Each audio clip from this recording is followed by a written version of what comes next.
Muy buenos días, tengan todos ustedes bienvenidos a este diplomado en epistemología jurídica. Mi nombre es Juan Abelardo Hernández y el día de hoy estaré en sustitución del doctor Luis Octavio Vado Grajales, quien iba a hablar sobre fundamentos epistemológicos de los derechos fundamentales. Debido a un problema de salud no grave, en esta pandemia ocurren cosas que esperamos que nunca ocurran, pero suelen ocurrir. Pero el doctor Vado no podrá dar la lección de hoy debido a temas vinculados con el COVID. Pero bueno, me da una oportunidad buena de estar con ustedes y platicar esta mañana sobre un tema que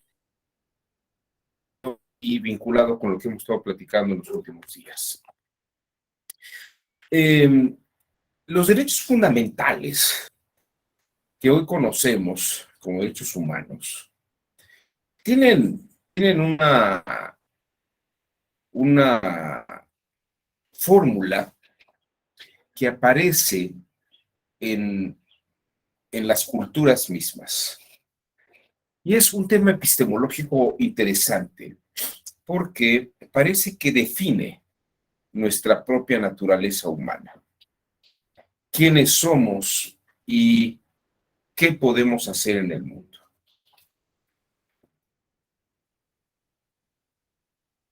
¿Cuándo aparece esta idea? Ciertamente, poco se ha hablado sobre los derechos fundamentales en la antigüedad, pero tenemos alguna idea de que tenemos alguna idea de que la idea incipiente de un derecho fundamental está íntimamente ligada a la idea de nación o de pueblo. Aquellos que pertenecían a una misma raza, a una misma comunidad, tenían ciertos privilegios. Esto lo encontramos en Sumeria, lo encontramos en los asirios, lo encontramos con los babilonios. Todos aquellos que vivían en estas ciudades-estados, como Sumer, Babilonia, en la tierra de los hititas, todos ellos tenían derechos, o diríamos que tenían privilegios en razón de sus condiciones. Probablemente el texto que tengamos en nuestra cultura occidental eurocéntrica más acabado sobre este tema, nuevamente tenemos que remitirlo a Platón y Aristóteles. Hay que decir tal vez una cosa muy importante sobre Platón. Los diálogos de Platón no son textos históricos. Es decir, la Grecia de la que él habla en las leyes y en la República no ocurrieron históricamente. Eran ideales. En las formas políticas descritas en la República o en las leyes, nunca las vivió Grecia misma. No, nunca las vivió Grecia misma. Platón trató de formar reyes filósofos, pero no tuvo mucho éxito en su práctica. Es un autor que nos da un universo teórico muy interesante. En cuanto a Aristóteles también tenía alguna idea de cómo deberían ser las cosas, como por ejemplo lo describe en las éticas, en Nicómaco, la gran ética y en la ética Eudemia, pero por lo menos nos da unos rastros, algunas descripciones de cómo funcionaban las ideas de los privilegios o qué pensaban los atenienses sobre sus privilegios en particular. Hay que decir que Aristóteles no era ateniense, vivía en Atenas, pero él no era ateniense. Él era de Estagira. Perdón, ustedes. Estagira es lo que hoy es Macedonia, arriba de Grecia. Es decir, Aristóteles se parecería más a un macedonio, o lo que hoy sería la zona de Azerbaiyán. No, Azerbaiyán, Bosnia, Herzegovina y Macedonia. Esa zona era la tierra de Aristóteles. Y pues fue a estudiar a Atenas con Platón. Lo interesante es que Aristóteles nos describe que los griegos, en sus distintas polis, eran bastante racistas, ¿no? En razón de que se consideraban a sí mismos como superiores al resto de la civilización. De hecho, la idea de haber desarrollado una racionalización matemática del mundo los colocaba en una posición de haber tenido un desarrollo mucho más sofisticado que el que tenían los otros pueblos. Cuando Aristóteles mencionaba algo de las otras civilizaciones, le preguntaban algo de los otros pueblos, eran pueblos bárbaros. De hecho, cuando Alejandro Magno se lanza a la conquista del resto del mundo, a Aristóteles le parecía una locura, porque eso era precisamente ir a buscar tierra de bárbaros, ¿no? Y los bárbaros no tenían nada, absolutamente nada que aportarle a la cultura griega. Por lo menos esa era la idea que tenía Aristóteles, que tenía del mundo. Los helenos se consideraban a sí mismos poseedores de una dique. Esto es muy importante. La dique, la palabra dique, deriva en nuestro español y en nuestra etimología como dignidad. La palabra dignidad. Entonces, fíjense que más que hablar de un derecho o una posición jurídica, la dignidad va a dar posición jurídica. La dique se va a traducir en jus. Esto es muy importante. La primera vez que escuchamos la palabra dignidad o la palabra dique o la vemos escrita, está en la Odisea, en esta obra en la que Homero describe el regreso de Ulises a Ítaca. Si ustedes recuerdan la Odisea, narra la historia de este personaje Odiseo, o Ulises para los romanos, Ulises para los griegos, Odiseo para los romanos, que después de haber estado en la guerra de Troya, iba de regreso a su casa, en una isla que se llamaba Ítaca, donde lo esperaba su esposa Penélope, una mujer que parecería que era muy hermosa y además tenía los bienes que había dejado su esposo. Como habían pasado más de 11 años, pues la gente pensaba que no había en aquel entonces teléfonos celulares ni nada por el estilo. Entonces nadie sabía si Ulises había muerto o no.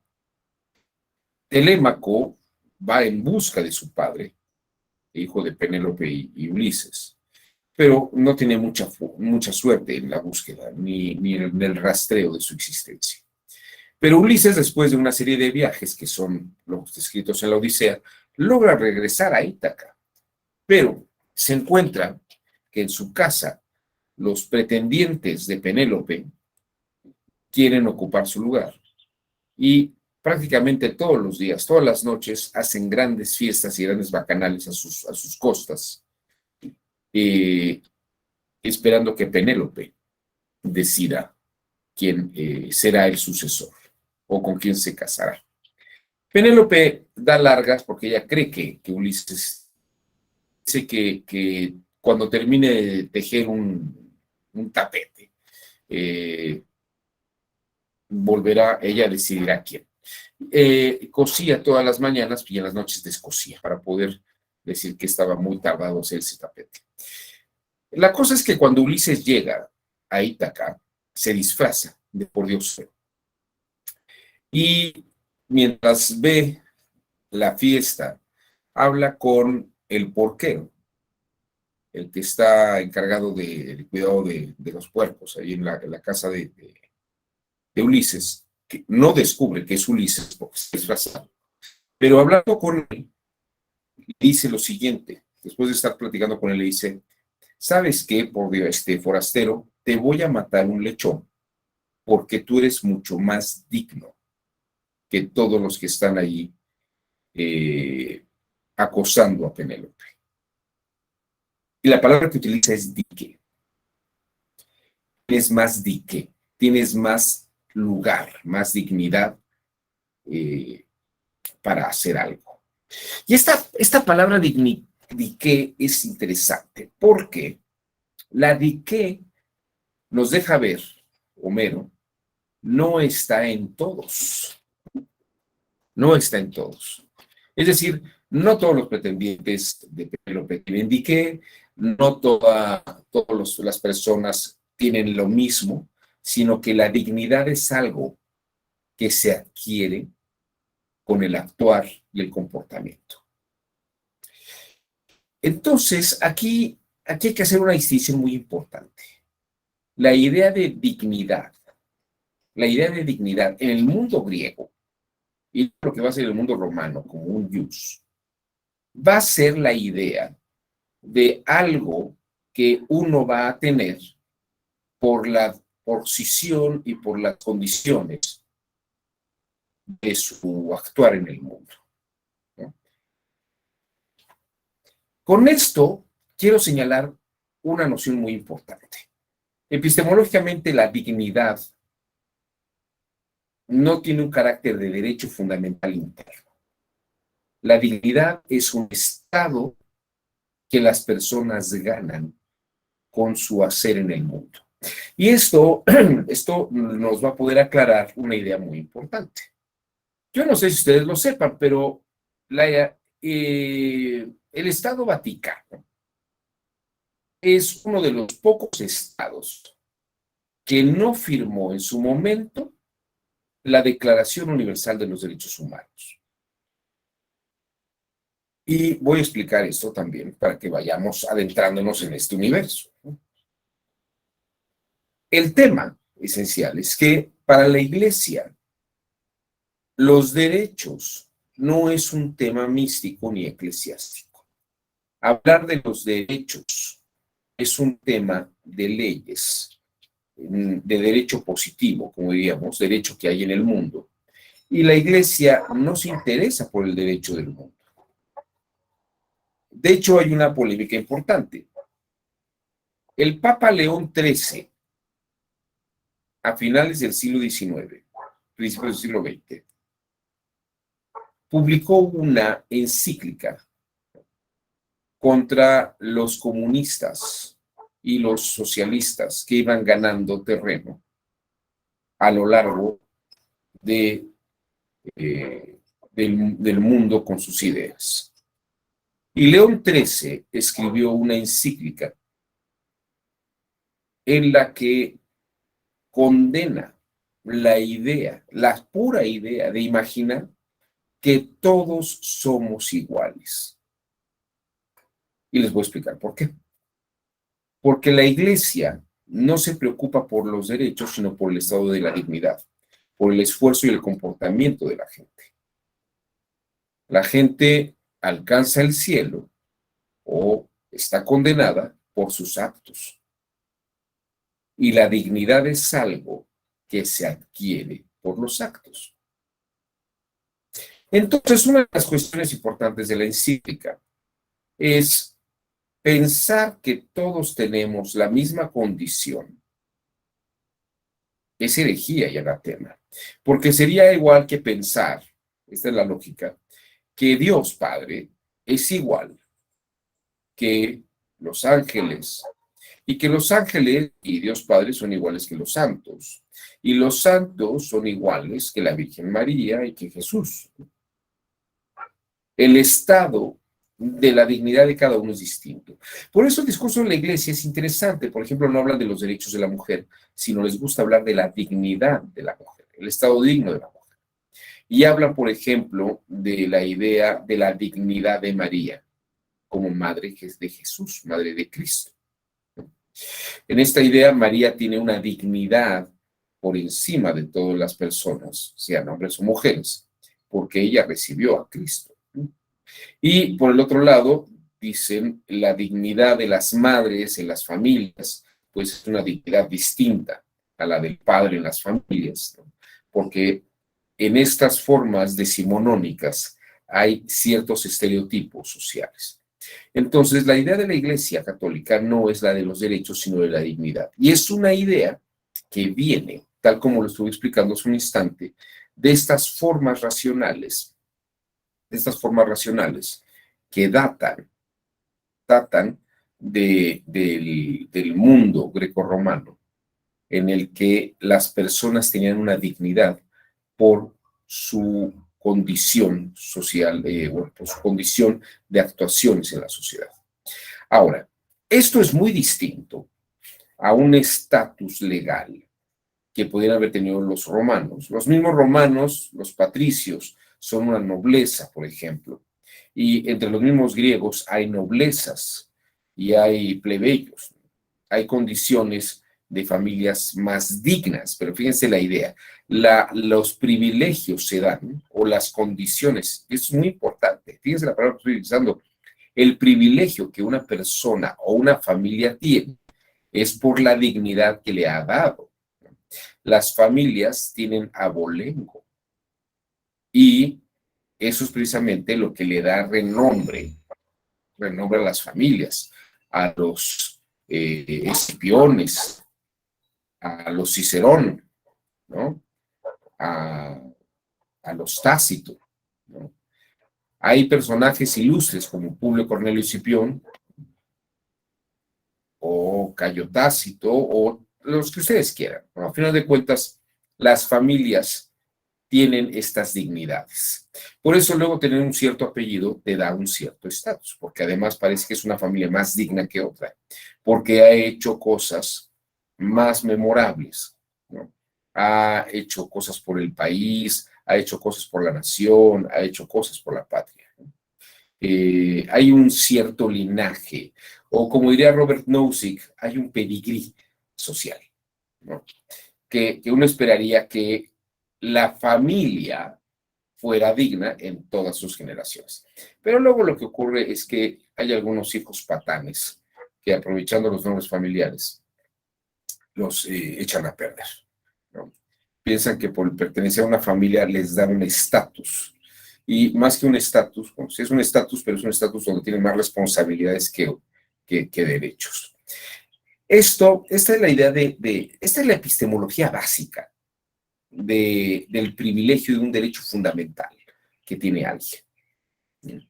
Por éxitos logrados, diríamos, por un éxito logrado. Esta idea es muy importante. Esta idea es muy importante. Luego, podríamos ver que esta idea evoluciona, o yo no sé si la palabra adecuada sea evolucionar, o lo que ocurre es que aparece una nueva forma de pensamiento. Esta idea del ius, del Dadiqué, evoluciona la idea de ius en Roma. Y precisamente el ius es el estatus y lo que te toca o lo que te corresponde en razón de lo que haces. Incluso en una relación jurídica, lo que te toca es por lo que haces, ¿no? Las familias nobles, por ejemplo, en el caso de Grecia, las familias nobles, las familias que tienen dignidad, porque son las que fundaron la ciudad o son las que han peleado en favor de la ciudad, pues luego son las que tenían los privilegios para votar y elegir gobernantes, si había de algún modo elecciones, o podían cabildear y regentear el interés por tener a tal o cual gobernante. Esto es algo que, entonces, lo que quiero que vean es que se da en razón de actos realizados. Ahora bien, esta idea del Dadiqué pasa a ser un ius. Y ius, el ius propiamente, cuando decimos constancy perpetuat voluntas, ius sum cuique tribuendi, esto de la constante y perpetua voluntad de atribuirle a cada quien su ius, fíjense, ¿no? No su derecho. O ius es lo que te toca en dignidad en la relación, ¿no? Ya sea cobrar, ya sea pagar, lo que te toca por la actividad que ha realizado. Entonces, la idea de la jueza o el juez que le va a dar a cada quien lo que le corresponde en una relación es por los actos realizados en esa relación. Ya sea que yo te haya prestado tanto, tú me hayas hecho tal servicio. La persona que determina qué es lo que le toca en razón de esa dignidad jurídica, ese es un juez o una jueza. Esta idea alimenta la visión jurídica del medioevo. Pero aquí hay algo que se va a mezclar, y esto también es relevante.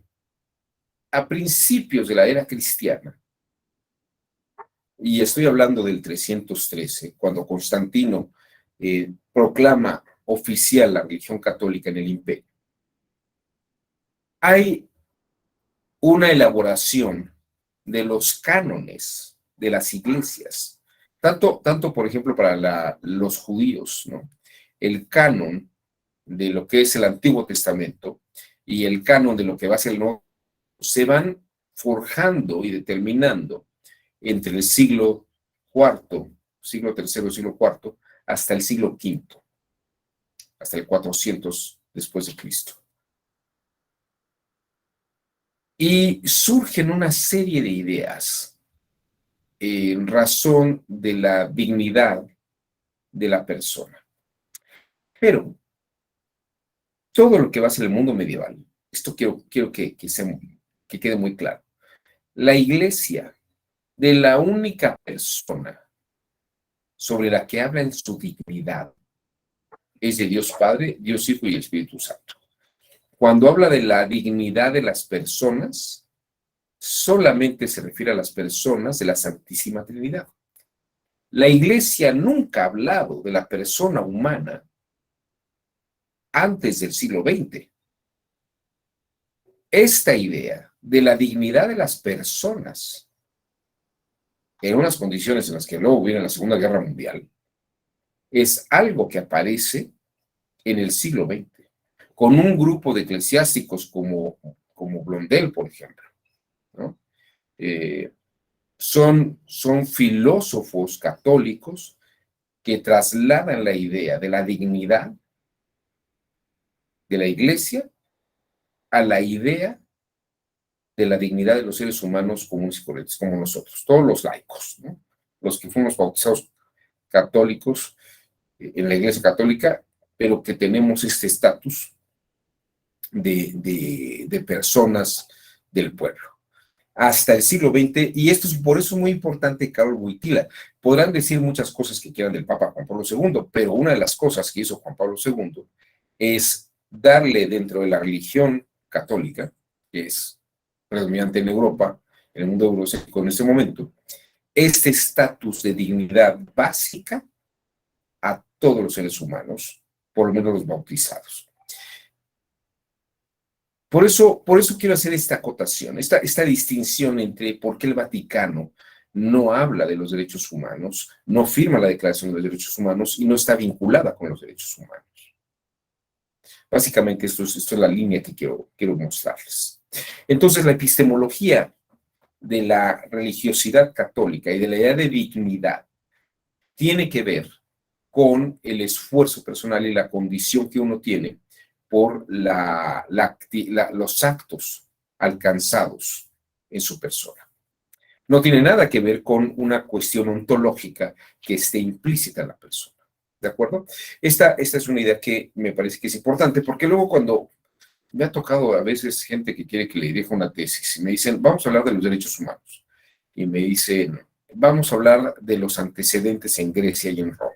Hablemos en Aristóteles. Y le digo, si usted quiere hablar de los derechos humanos, la dignidad del griego no tiene nada que ver con los derechos humanos. Porque los derechos humanos tienen un estatus de universalidad ontológica en la persona. Entonces, esto creo que quede muy claro, porque es interesante. Luego uno escucha estas conversaciones de derechos humanos y hablan de la dignidad humana como si fuera un equivalente o era el nombre que utilizaban antes para hablar de estos derechos humanos. Pero es que la idea de dignidad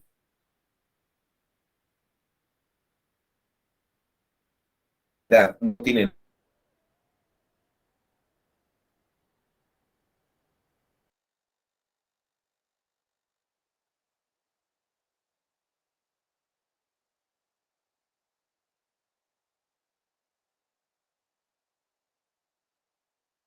Le dice, hágase tu voluntad y no la mía, ¿no? Cuando ella dice eso, he aquí a la esclava del Señor. Alcanza una dignidad porque se ofrece a ser la madre de Dios. Estas son actividades. Por eso a la iglesia no le interesa hablar de los derechos humanos. Hoy en día los papas han dicho que son muy importantes, que los admiran, pero no son materia de doctrina. Por eso creo que hacer esta distinción es importante. ¿En qué momento aparece la incipiente idea de que hay derechos implícitos en nuestra persona? Esto es muy interesante.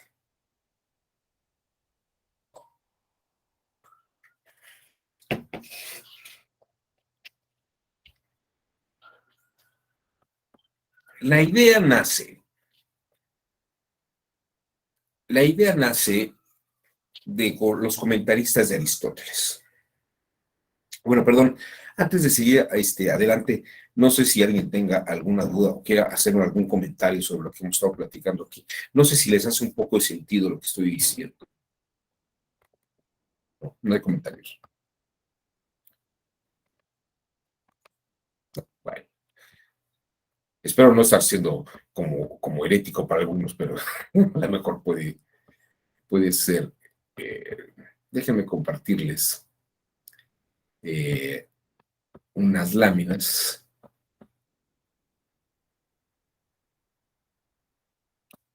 A ver, creo que están de este lado. Acá está.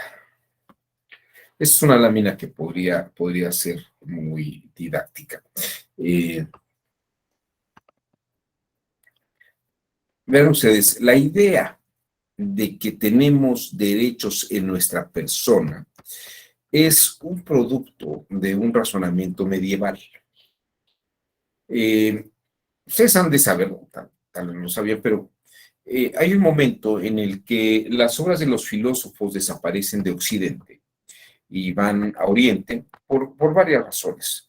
Una de ellas es que, por ejemplo, Justiniano mandó cerrar las escuelas de filosofía porque pensaba que eran muy perniciosas y daban algunas ideas extrañas, ¿no? Eh, Vamos a ver, aquí tengo unas láminas que yo creo que nos van a ayudar a entender esta situación. En el mundo medieval se van haciendo una serie de distinciones relevantes. La idea, por ejemplo, de ley, fíjense, aquí es muy distinto. La palabra lex hace referencia a la ley. Y la palabra lex, precisamente, está muy vinculado con el lenguaje. De hecho, la palabra léxico, fíjense que es muy interesante, la palabra léxico, de la palabra léxico deriva lex, porque léxico es el lenguaje. En el Antiguo Testamento, Yahvé Dios le da oportunidad a Adán de ponerle nombre a las cosas en el paraíso para mostrar su poder en el paraíso. No ustedes sabían esto. Le prohíbe tomar del árbol de la sabiduría del bien y del mal, pero le dice, puedes ponerle nombre a las cosas para que de esta forma muestres tu soberanía sobre el paraíso que te estoy dando.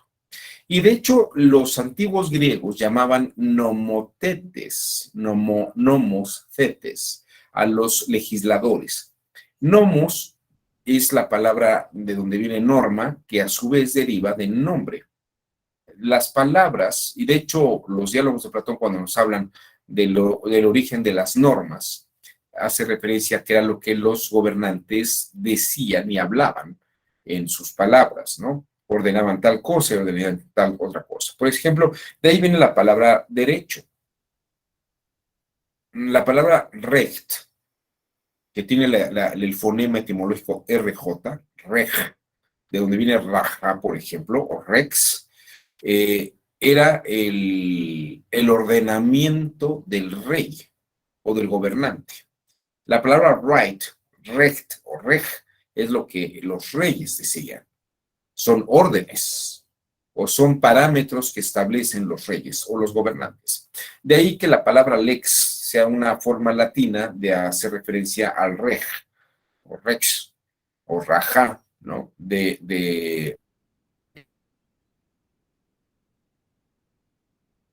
Y distinguir que lo que es el mandato del rey no es igual a la posición en la relación de equilibrio que hay de justicia, ¿no? O de la dignidad.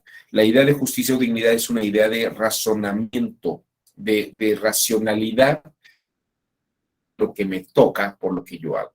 El estudio de la dignidad es un estudio, o el estudio de la justicia es un estudio de lo que me toca en proporción. La idea de justicia, de dique y de jus está muy íntimamente vinculado a la finalidad de la que explicaba Aristóteles en el libro quinto de la Ética, ¿no? Decía que la proporción aritmética es una justicia restaurativa, o que la proporción geométrica hace una distribución de una justicia distributiva. La idea de justicia es equilibrio, ¿no? Por eso es la balanza la que marca esta diferencia. Y si ve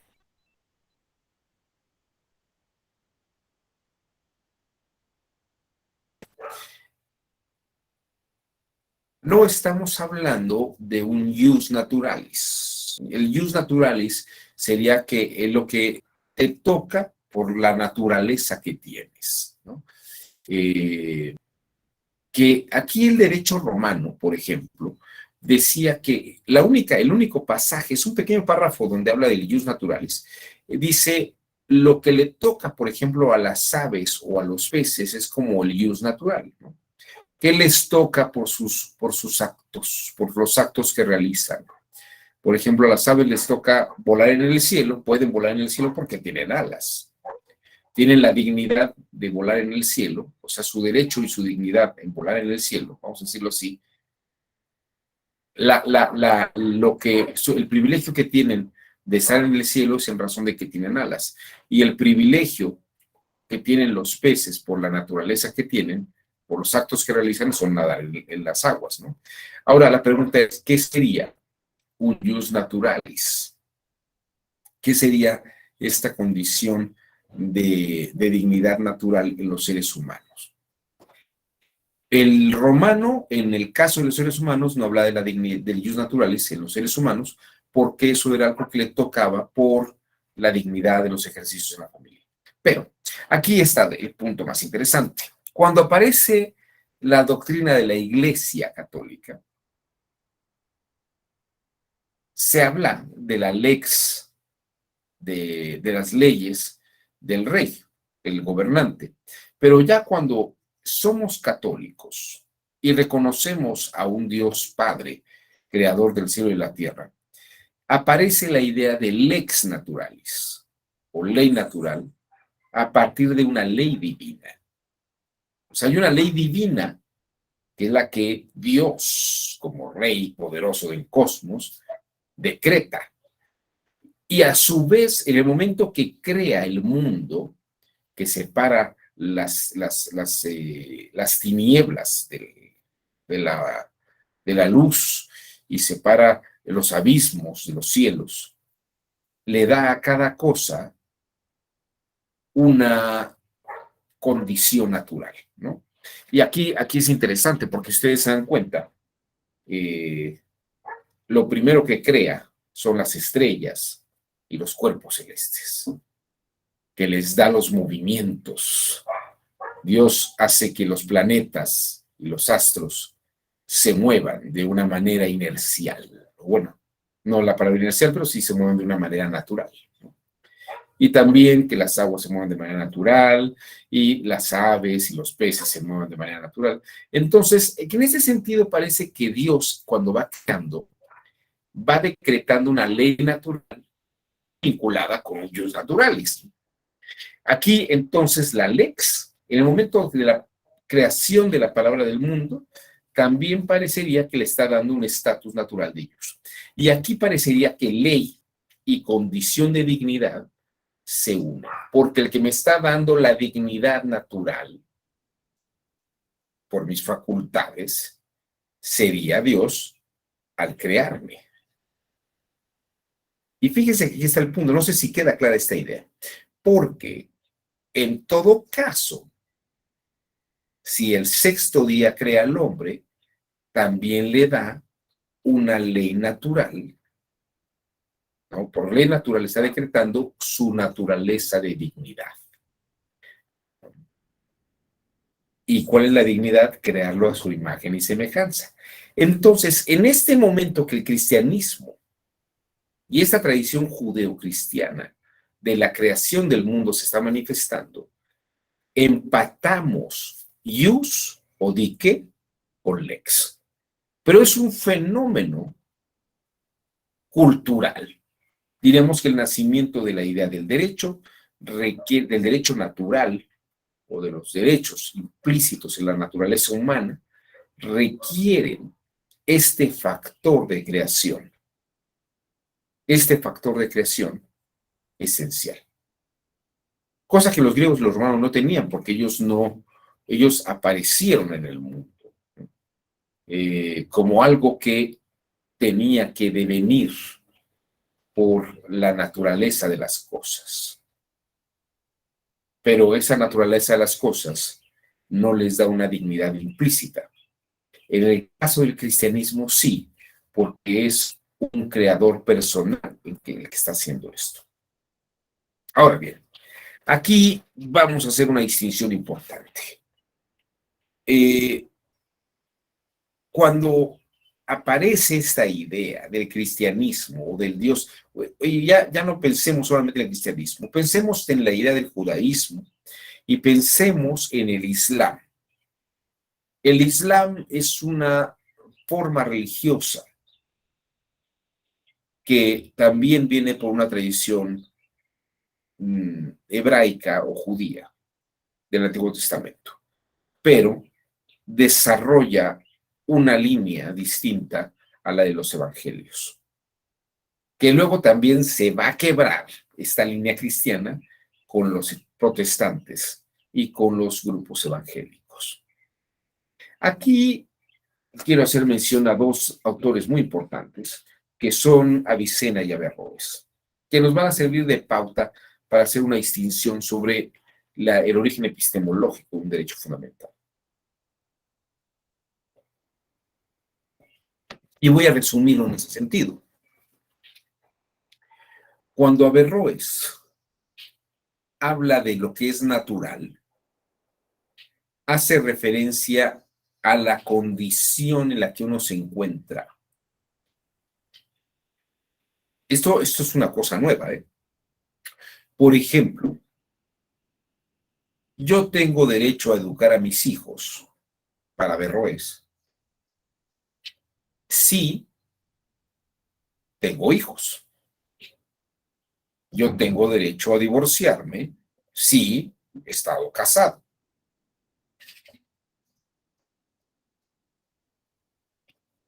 Tengo derecho a heredar si tengo algo que heredar.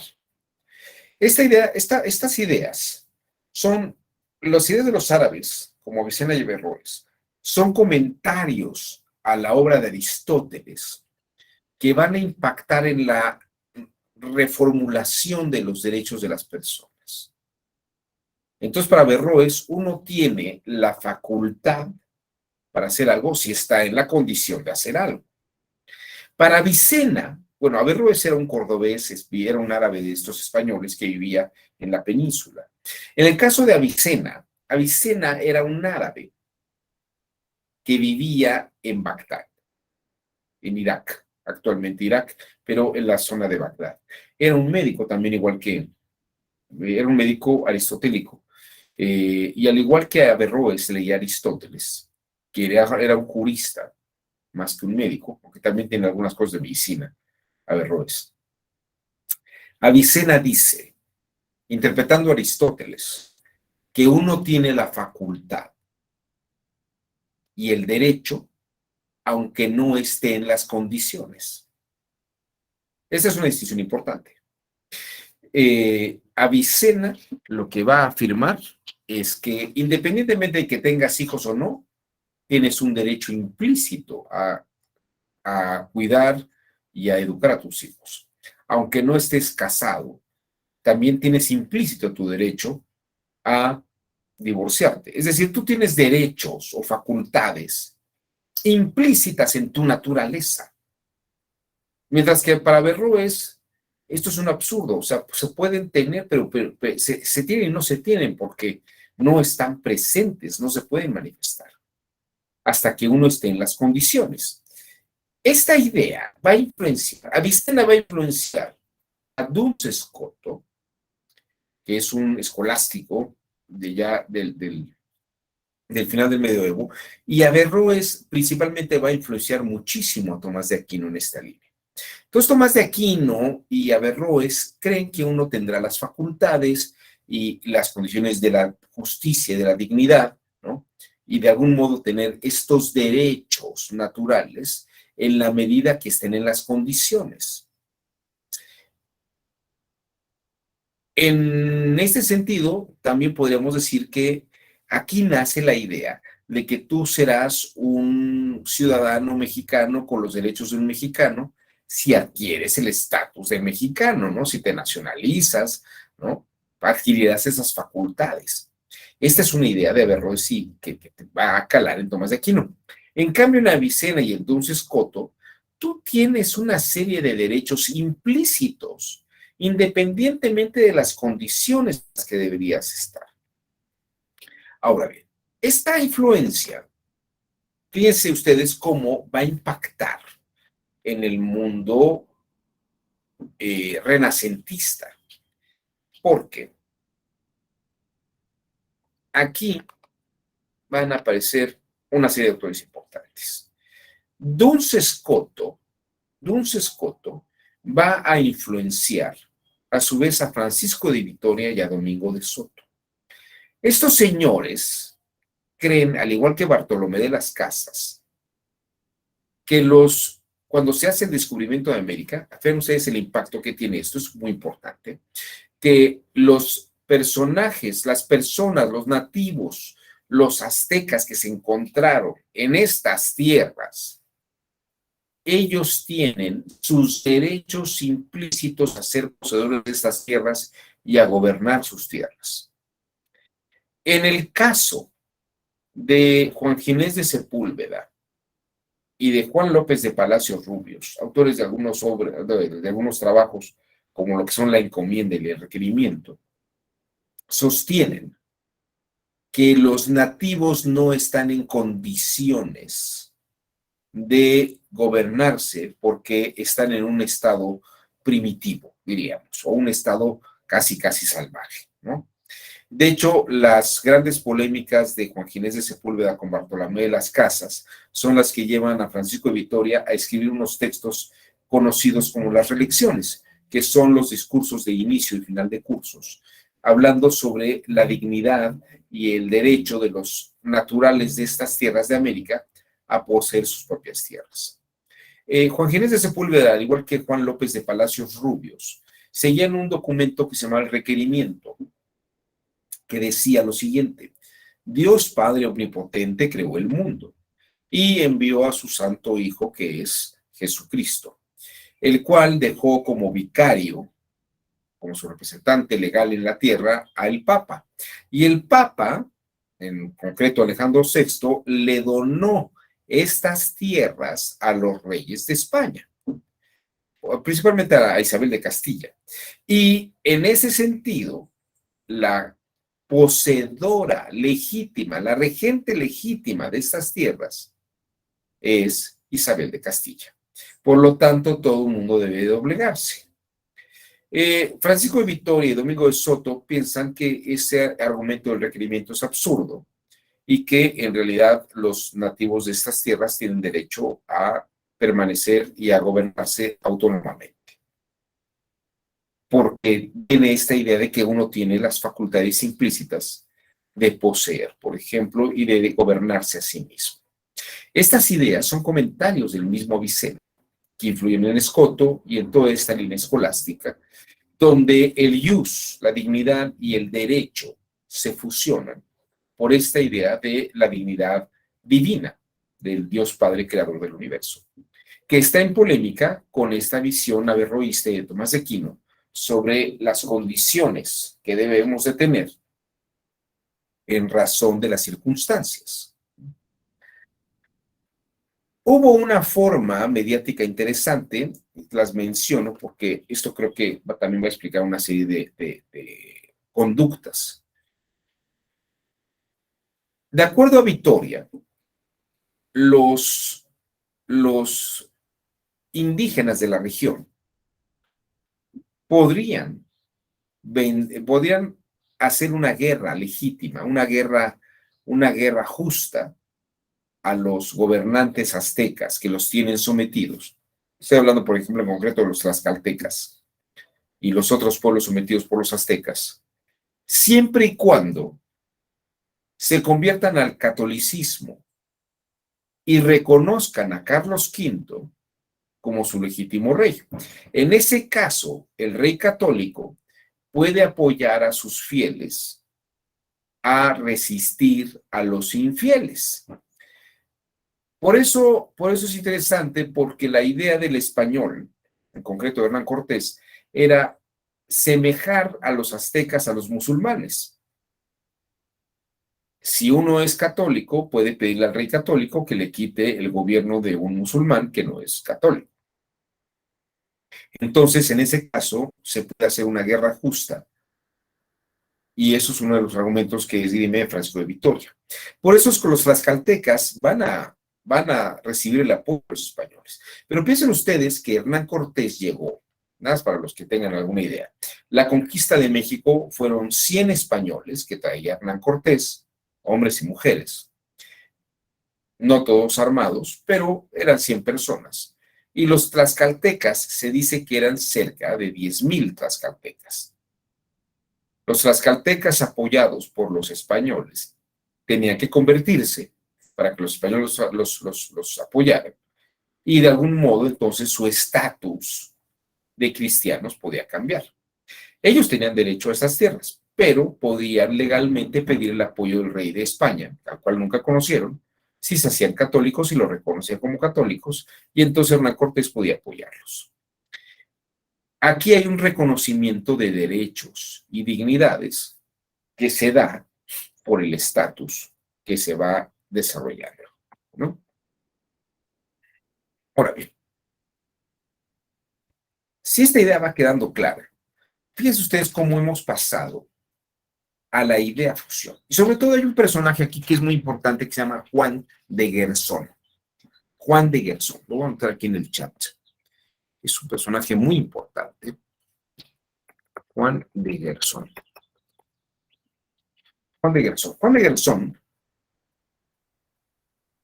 fue el primero que declaradamente terminó con las variaciones y abiertamente dijo que si tienes facultades, tienes derechos. Si tienes una facultad natural, así resolvió el asunto. La dignidad no es un tema, o considerarlo así, la dignidad sí se te da por los actos que realizas. Ahora, muchos de los actos que realizas es porque tienes facultades. Tienes la facultad de respirar, de caminar, de mover la mano, tienes la facultad de hablar. Pues si tienes esas facultades, Dios también te está dando los derechos. La ley te da derecho a hablar, a caminar, a mover la mano. Entonces, la Juan de Guerzón lo que dice, si tienes facultades, tienes derecho. Claro, alguno podría decir, pues también tiene derecho a matar o tiene derecho a violar, ¿no? Y Juan de Guerzón diría, sí, pero lo que hace también es que tiene la facultad de razonar cuándo es bueno matar y violar, ¿no? Diría eso Juan de Garzón. Pero aquí está el punto. Juan de Garzón lo que dice es, tienes la facultad, tienes el derecho, ¿no? Ahí viene, por ejemplo, la idea de derecho a la vida. Es un derecho fundamental, ¿no? Pero claro, no es que uno lo adquiera, sino que uno está viviendo, es una facultad que uno tiene el vivir. Pero gracias a Juan de Garzón tenemos esta idea de que la vida también es un derecho y es una facultad. También tenemos el derecho al libre tránsito, porque pues, podemos navegar, podemos movernos, o el derecho a la libre expresión, que está en razón de que podemos hablar, podemos expresar nuestras ideas. Entonces, gracias a Juan de Garzón, aquí este autor está gestando epistemológicamente la idea de un derecho fundamental en razón de facultades que tenemos, en razón de las facultades que tienes, ¿no? Incluso les podría decir que llegamos a la condición en la que si un perro puede ladrar y mover la cola, como son facultades, el perro tiene derecho a ladrar y a mover la cola, ¿no? Y una piedra tiene derecho a permanecer quieta o a moverse si alguien la empuja por un risco, ¿no? Hasta aquí esta visión antigua y medieval que impacta en el Renacimiento y en lo que es la conquista de América Latina, ¿no? En la conquista de América, que nos va dando y perfilando esta idea de los derechos fundamentales. Pero miren, vamos a hacer ahora un ejercicio importante, ¿no? Y aquí quiero que ustedes me ayuden. Quiero que, no sé si alguien me puede hacer favor de buscar la Declaración de Independencia de los Estados Unidos, ¿no? La Declaración de Independencia de los Estados Unidos. Para poder leer la primera parte. Luego, si alguien me puede hacer el favor de buscar los derechos del hombre y del ciudadano de 1789 que redactaron los revolucionarios franceses. Vamos a hacer un comparativo. Y no sé si alguien más, un tercero o una tercera persona, me pudiera hacer el favor de buscar la síntesis de los sentimientos de la nación, los derechos fundamentales de los derechos de la nación, digo, de los sentimientos de la nación de Morelos. Y luego nos vamos a la Declaración Universal de los Derechos Humanos.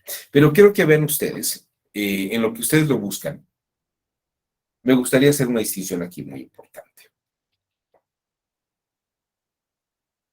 Después de la conquista de México, o a la vez de la conquista de México que ocurrió en 1521, aparecen en Europa dos clérigos que van a poner en jaque la idea tradicional de la Iglesia Católica, que son Lutero y Calvino, ¿no? Que son los grupos, los religiosos que protestan contra la Iglesia. Y a esos grupos se les llama protestantes.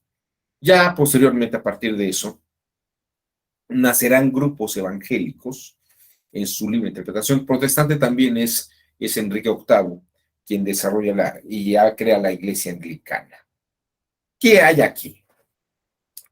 Hay una revisión en la que los individuos tienen facultades implícitas independientemente. Fíjense, con la idea de que yo tengo derechos naturales en mi persona, podría protestar contra una política positiva de la Iglesia Católica, ¿no? Es decir, piensen ustedes que los emperadores alemanes en 1521 apoyaban financieramente la construcción de la Ciudad del Vaticano, ¿no? Y la cúpula, digo, la Basílica de San Pedro, pues era con dinero que salía de los reinos de Alemania, de los reinos de Francia. Obviamente, en el momento que un clérigo como Lutero protesta contra el actuar de la Iglesia Católica, vendiendo indulgencias a cambio de prestaciones económicas, dice que pues ahí están atentando contra esta forma de dignidad humana de las personas y obviamente de los católicos y los cristianos, ¿no? Y entonces podría darse este estatus en el que atentas contra mi dignidad personal y mis derechos personales, ¿no? Ahora, en lo que entramos en el protestantismo y a partir de eso vamos a revisar estos documentos que les he pedido que les echen un vistazo para que los podamos leer aquí en la sesión. En lo que los terminan de encontrar, vamos a hacer un breve receso de 5 minutos. Mi reloj tiene las 9:05 y les parece, si les parece, vamos a hacer un breve receso de 5 minutos. Regresamos a las 9:10. ¿Les parece? Gracias.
Bueno, perdonen ustedes el retraso.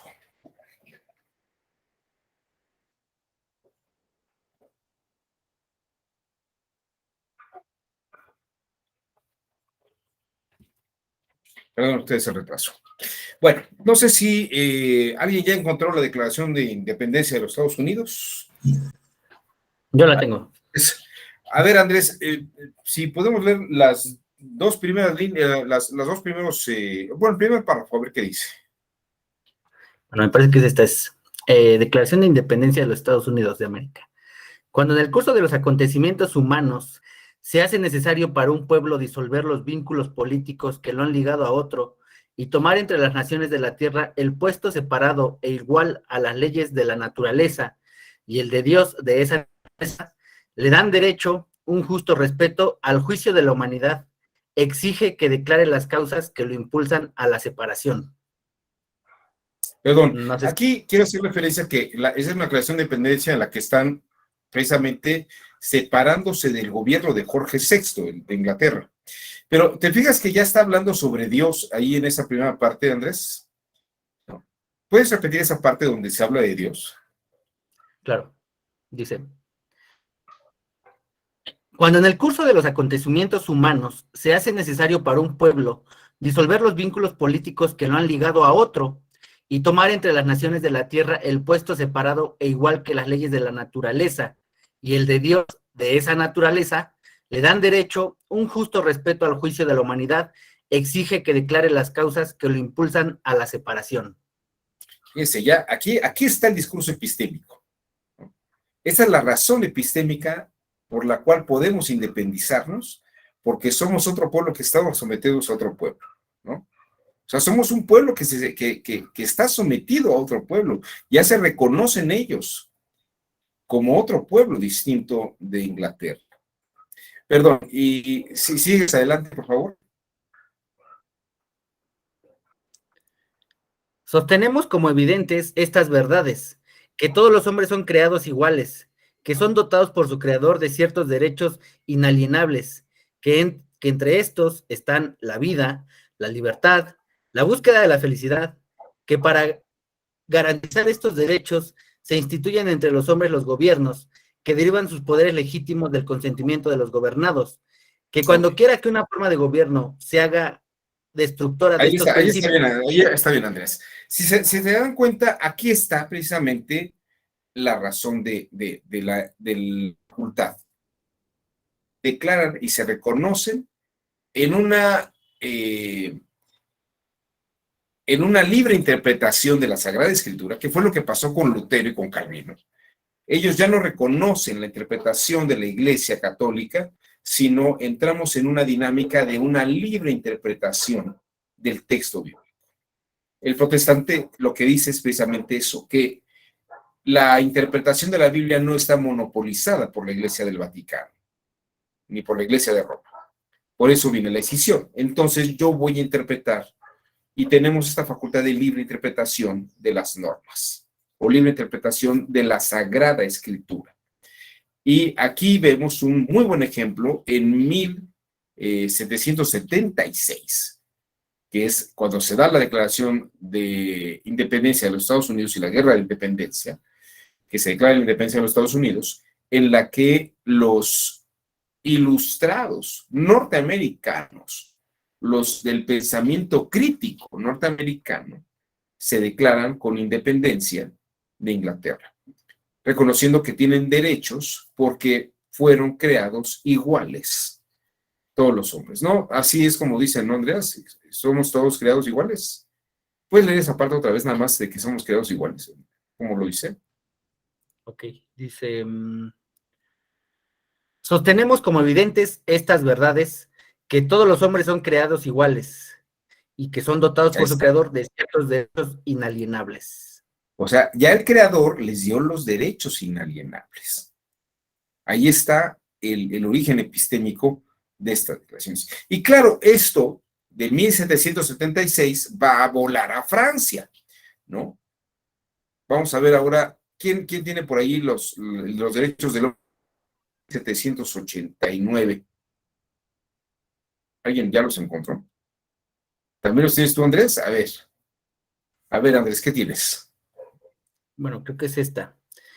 Los representantes del pueblo francés, constituidos en Asamblea Nacional, considerando que la ignorancia, el olvido o el menosprecio de los derechos del hombre son las únicas causas de las calamidades públicas y de la corrupción de los gobiernos, han resuelto exponer en una declaración solemne los derechos naturales, inalienables y sagrados del hombre, para que esta declaración constantemente presente para todos los miembros del cuerpo social les recuerde sin cesar sus derechos y sus deberes, para que los actos del Poder Legislativo y del Poder Ejecutivo, al poder cotejarse con todo momento con la finalidad de cualquier institución política, sean más respetados y para que las reclamaciones de los ciudadanos, fundadas desde ahora en principios simples e indiscutibles, redunden siempre en beneficio del mantenimiento de la Constitución y de la felicidad de todos. Muchas gracias. Si se dan cuenta, está hablando de derechos naturales, ¿no? Y derechos implícitos. Pero vamos a ver de dónde vienen. ¿Puedes hacerme el favor de leer el artículo segundo de esa declaración, Andreas? El artículo segundo, creo que sí, el artículo segundo, sí. Artículo segundo. La finalidad de cualquier asociación política es la protección de los derechos naturales e imprescriptibles del hombre. Tales derechos son la libertad, la propiedad, la seguridad y la resistencia a la opresión. Muy bien. Si se dan cuenta, esta declaración no ha hablado de Dios, pero sí habla de los derechos naturales. Vete al artículo primero, por favor. Creo que ahí hay algo más que decir. Artículo primero. Los hombres nacen y permanecen libres e iguales en derechos. Las distinciones sociales solo pueden fundarse en la utilidad común. Nada más. Si se dan cuenta que estamos hablando en esas condiciones de derechos naturales. Los franceses todavía son muy reticentes a hablar de Dios, aunque sí hay un Dios, pero no es algo que abiertamente se esté declarando en este apartado. Luego, quiero que veamos si alguien también ya consiguió los sentimientos de la nación. Nadie se encontró los sentimientos de la nación. Roberto Ramírez, adelante, Roberto. Sí, bueno, ahí no hay una declaración, un premio, pero sí se va directamente a su artículo, Sentimientos de la Nación, que la América es libre e independiente de España y de toda otra nación, gobierno, monarquía, y que así se sancione dando al mundo las razones. Que la religión católica sea la única sin tolerancia de otras. Que todos sus ministros se sustenten de todos y solo los diezmos y primicias y el pueblo no tenga que pagar más subvenciones que las de su devoción y ofrenda. Que el dogma sea sostenido por la jerarquía de la iglesia, que son el papa, los obispos y los curas, porque se debe arrancar toda planta que Dios no plantó. Que la soberanía dimana inmediatamente del pueblo, el que solo quiere depositarla en sus representantes, dividiendo los poderes de ella en legislativo, ejecutivo y judiciario, eligiendo a las provincias sus vocales y estos a los demás, que deben ser sujetos sabios y de probidad. Y que los poderes legislativo, ejecutivo y judicial estén divididos en los cuerpos compatibles para ejercerlos, pero también ahí en Vete como el... por el artículo quinto, a ver, vete por el Hay uno, del creo que es el 15, hay uno, el 15 que me gustó ahorita que lo estaba leyendo. Ay, creo que es el 15, si yo no me equivoco. Y de hecho es el que aparece en el billete de 50 pesos, en las palabras chiquitas. Que la esclavitud se proscriba para siempre, y lo mismo la distinción de castas, quedando todos iguales, y solo distinguirá a un americano de otro el vicio y la virtud.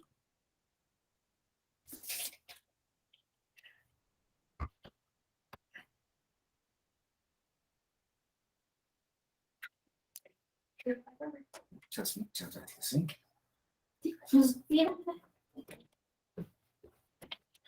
Perdón, Roberto, es que como que me cortó un poco. ¿Puedes repetir otra vez el 15?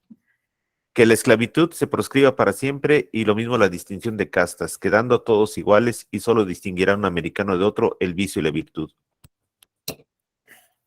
El vicio y la virtud, ¿no? Aquí habla de la dignidad. Si se fijan, en la lectura de Morelos, reconoce a la Iglesia Católica, reconoce la dignidad de los curas y los sacerdotes, y sí habla sobre la dignidad. La condición que vas a tener es por tu esfuerzo. Es decir, el discurso de Morelos, pese a lo que se pudiera pensar, no es tan Estados Unidos ni como el de los franceses. Sí hay una influencia, pero es muy curioso porque no deja de mantener esta vinculación directa con la Iglesia Católica.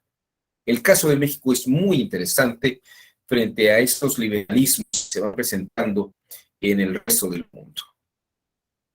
Como verán ustedes, adelante Roberto, te Sí, escuchamos, levantaste la mano. de hecho en los billetes de 50, es, en la parte de abajo donde dice la palabra 50 pesos, viene esa declaración de la distinción de una persona a otra.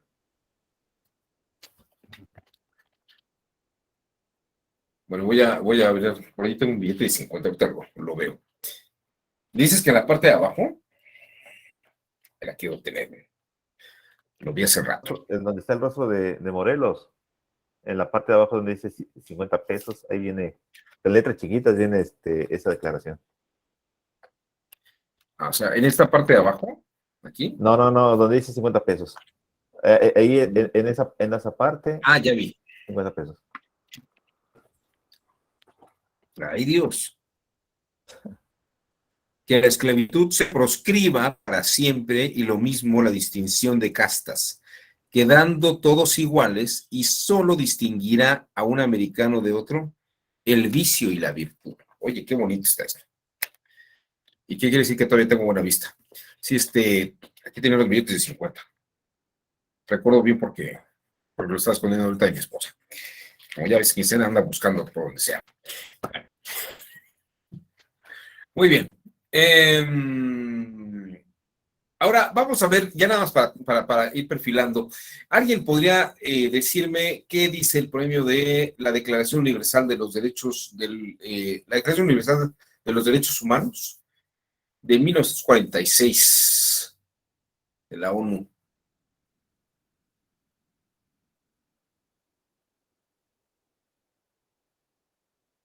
Nadie los tiene.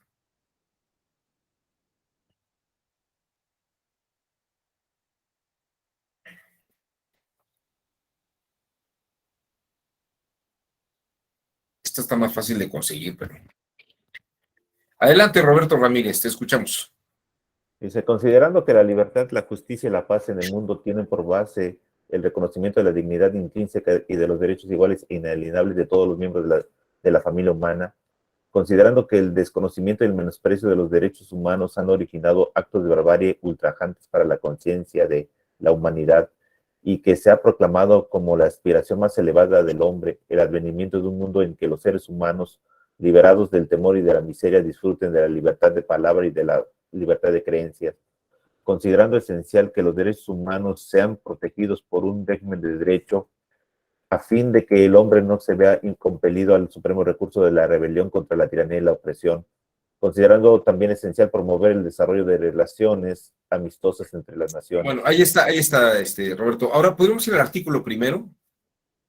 O al artículo primero y al artículo segundo de esa declaración. Artículo primero. Todos los seres humanos nacen libres e iguales en dignidad y derechos y, dotados como están de razón y conciencia, deben comportarse fraternalmente los unos con los otros. Y artículo 2. Toda persona tiene todos los derechos y libertades proclamados en esta declaración sin distinción alguna de raza, color, sexo, idioma, religión, opinión política o de cualquier otra índole, origen nacional o social. Muchas gracias, Roberto.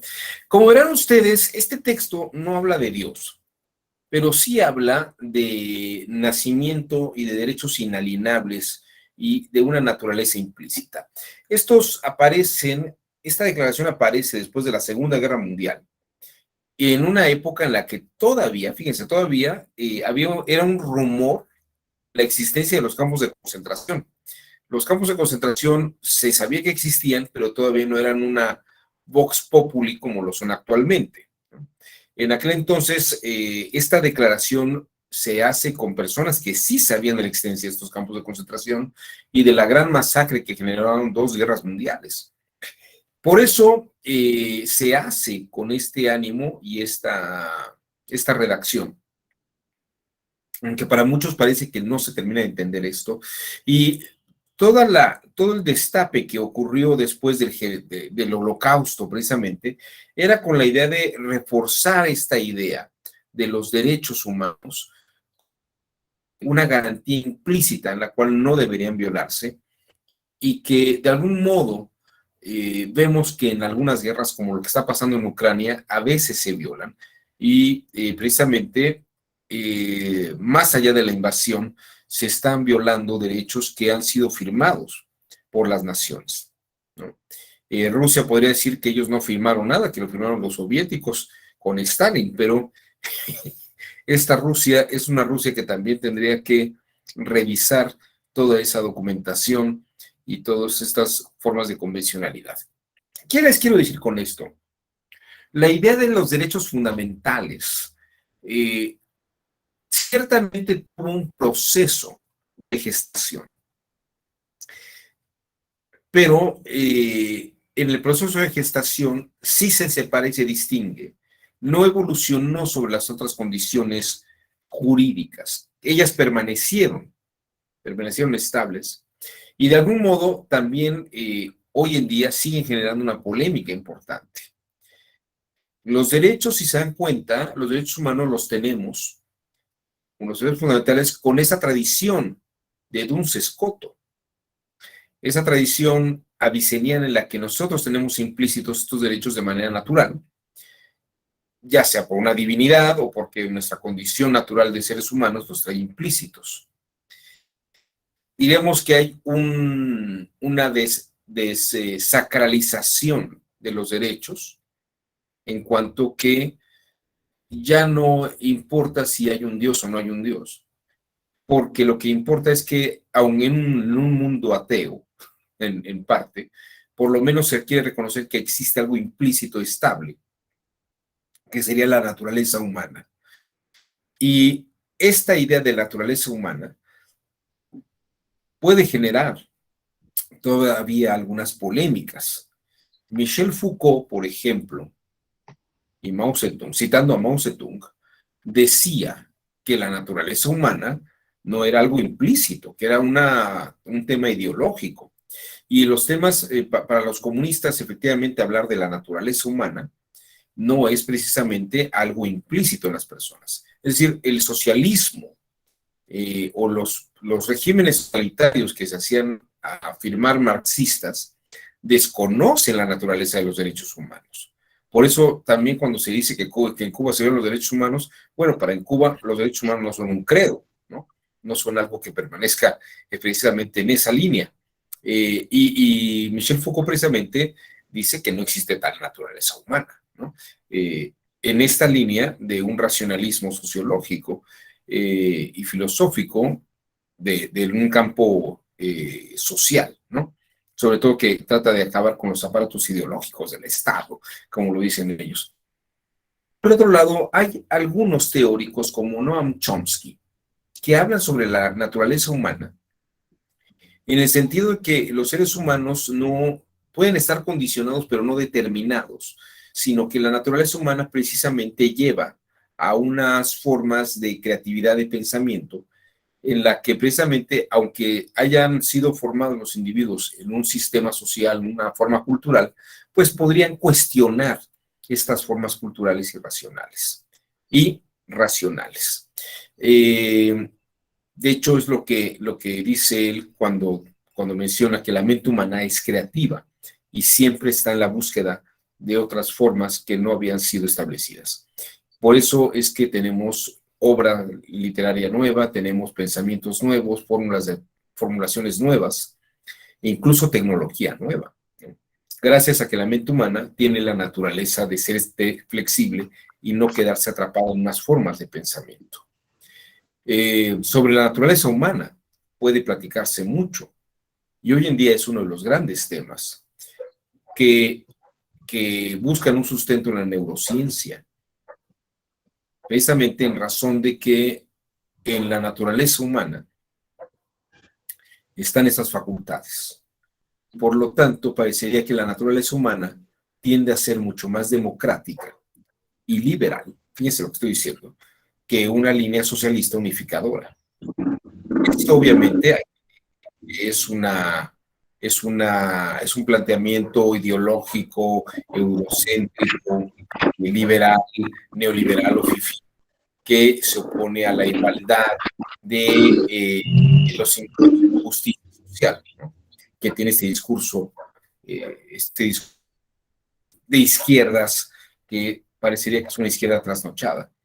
Yo no creo, sinceramente, que haya una generación tan grande. Creo que sí hay una generación socialista que todavía regurgita algunas verdades de las izquierdas de los años 70, pero creo que está muy superado y no creo que sea una convicción tal cual, porque es una generación de jóvenes que, que juegan PlayStation, que obviamente regurgitan esas cosas dogmáticas, pero tienen una vida muy, muy neoliberal y muy llena en el capitalismo contemporáneo. Les gusta comer bien, les gusta tener videojuegos, plataformas, y pues estas cosas el socialismo de suyo no las permite tan fácilmente en todos los niveles. Bueno, hasta aquí mi exposición del día de hoy. Espero que haya sido de su interés esta evolución cognitiva y epistemológica de los derechos fundamentales. Antes de irnos, no sé si alguien quiera hacer algunos comentarios finales, alguna observación. Les agradezco su participación en la búsqueda de estos documentos. Que tengan excelente fin de semana, feliz viernes y nos vemos ya en las próximas sesiones.